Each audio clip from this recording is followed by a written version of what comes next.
Alcohol inks are one of my favorite mediums to work with, and I love adding shimmer and shine to them. Here I'm comparing Maribu Rainbow alcohol ink additive and Ranger Pearl Mixative.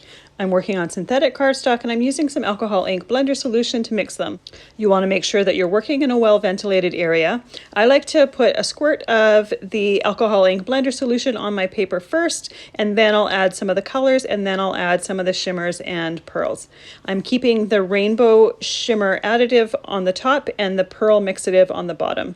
I'm using an alcohol ink blower tool to move those inks around, and as I feel that an area needs color or shimmer or a little bit more blending solution to make it move around a little bit more, I'll be adding that. The nice thing with alcohol inks is they stay wet for a little while, but it evaporates somewhat quickly, so you can control exactly how wet or how dry you get it by adding more blending solution or letting it dry. You can also add more inks, more colors, more shimmer as you're working, and just keep going until you get a look that you like.